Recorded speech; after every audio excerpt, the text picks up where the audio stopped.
पाठ 19 अन्न घटक. आपल्या सगळ्यांना अन्नाची गरज असते.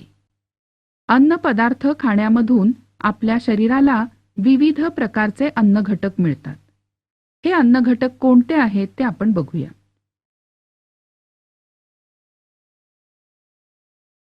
एक, कर्बोदके. या कर्बोदकांमध्ये पिष्ट पदार्थांचा समावेश होतो. पिष्ट म्हणजे स्टार्च. ज्वारी, बाजरी, गहू, तांदूळ अशा तृणधान्यांमध्ये तसंच साबुदाणा, बटाटा अशा पदार्थांमध्ये मोठ्या प्रमाणात पिष्ट असते. या धान्यांचं पीठ होतं आणि ही धान्य ही आपल्या आहारातील मुख्य पदार्थ असतात. अशा पदार्थांना पिष्टमय पदार्थ मिळतात. त्यातून आपल्या शरीराला ऊर्जाही मिळते आणि शरीर योग्य तेवढं गरम राहण्यासाठी या ऊर्जेचा उपयोग होतो.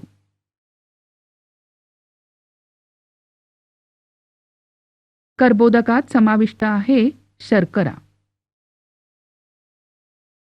शर्करा म्हणजे वनस्पतीपासून मिळणारे आणि चवीला गोड लागणारे पदार्थ. साखर हाही शर्करेचाच एक प्रकार. ऊसाच्या रसापासून आपण गूळ किंवा साखर मिळवतो. त्यामध्ये सुक्रोज नावाची शर्करा असते. पिकलेला आंबा, केळी, चिकू, मध, दूध यातही वेगवेगळ्या प्रकारच्या शर्करा असतात, ज्यापासून शरीराला ऊर्जा मिळते.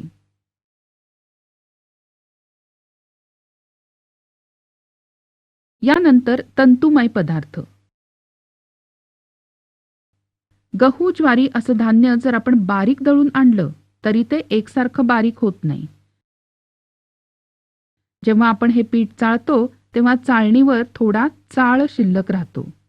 हे कण म्हणजे धान्याचा कोंडा. हा कोंडा म्हणजेच तंतुमय पदार्थ.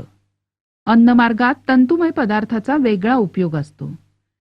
खाल्लेलं अन्न अन्नमार्गातून योग्य त्या गतीने पुढे सरकण्यासाठी या तंतुमय पदार्थाची गरज असते. न पचलेल्या अन्नाच्या भागापासून विष्ठा तयार करण्यासाठी सुद्धा तंतुमय पदार्थांचा उपयोग होतो. तंतुमय पदार्थांना चोथा असंही म्हणतात.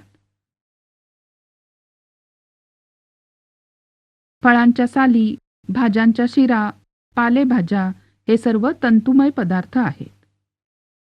आहारात पुरेसे तंतुमय पदार्थ नसतील तर बद्धकोष्ठता म्हणजे शौचाला साफ न होणे असा त्रास होऊ शकतो. तर आतापर्यंत आपण 3 पदार्थ बघितले. पिष्टमय पदार्थ, शर्करा आणि तंतुमय पदार्थ. यांना एकत्रितपणे म्हणायचं कर्बोदके. यांचा मुख्य उपयोग शरीराला ऊर्जा प्राप्त करून देणे.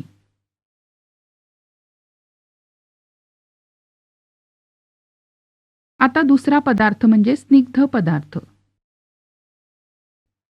तेल हा स्निग्ध पदार्थ आहे.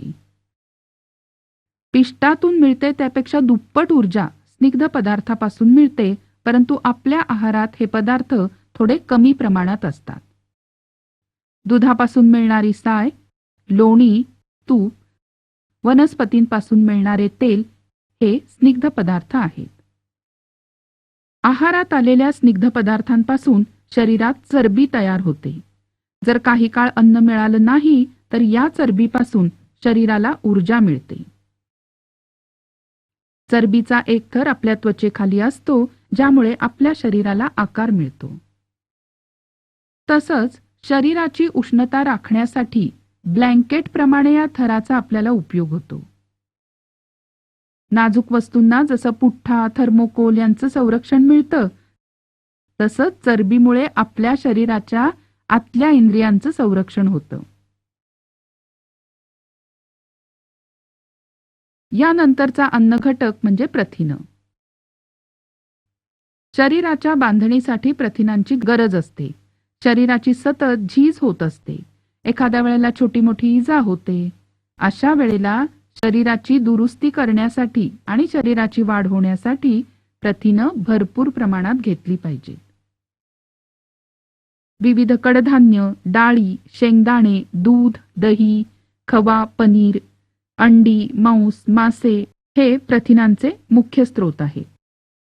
म्हणजे रोजच्या आपल्या जेवणामध्ये मोठ्या प्रमाणात लागणारे अन्न घटक आहेत कर्बोदके, स्निग्ध पदार्थ आणि प्रथिनं. याशिवाय काही अन्न घटकांची आपल्याला थोड्या प्रमाणात गरज असते, ते म्हणजे जीवनसत्व आणि खनिजे. जीवनसत्व ह्या अन्न घटकाच्या विविध प्रकारांना जीवनसत्व ए, बी, सी, डी, ई, के अशी इंग्रजी नावं दिली आहेत. यांची आवश्यकता जरी अगदी थोड्या प्रमाणात असली तरी त्यांच्या अभावामुळे होणारे आजार मात्र गंभीर असतात. उदाहरणार्थ, ए जीवनसत्वाचा जर खूप अभाव झाला तर रातांधळेपणा म्हणजे रात्री नीट न दिसणे हा विकार होऊ शकतो. आणि डी जीवनसत्वाचा अभाव झाला तर हाडं कमकुवत आणि ठिसूळ होतात. म्हणजेच रोगांचा प्रतिकार करण्यासाठी जीवनसत्व ही आपल्याला खूप महत्त्वाची आहेत. यानंतर खनिज. लोह, कॅल्शियम, सोडियम, पोटॅशियम ही खनिज आपल्या शरीराला आवश्यक असतात. उदाहरणार्थ, रक्तातून ऑक्सिजन वाहून नेण्याच्यासाठी लोहाचा उपयोग होतो.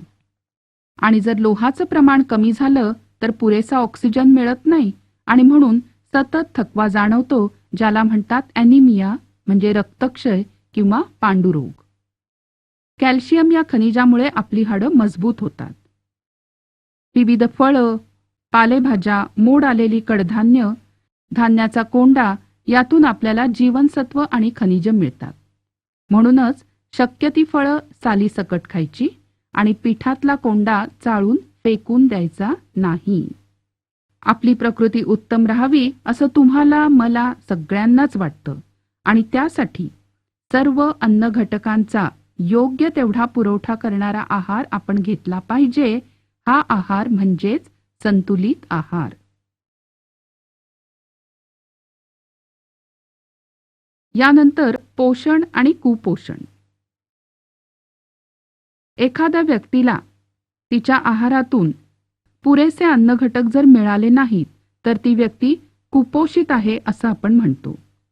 जर कर्बोदकं आणि प्रथिनं पुरेशी नसतील तर शरीराची वाढ खुंटते, माणूस सतत दमलेला असतो.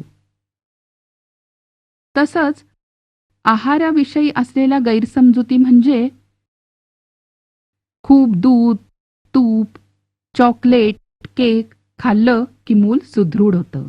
पण हे खरं नाहीये हं. आपल्याला आवडेल तेच जर आपण खाल्लं तर सर्व अन्न घटक शरीराला मिळत नाहीत आणि व्यक्ती कुपोषित राहते. म्हणून मुलांनो, लक्षात ठेवा की सर्व अन्न घटक मिळणारा संतुलित आहार न चुकता लहानपणापासूनच घ्यायला पाहिजे.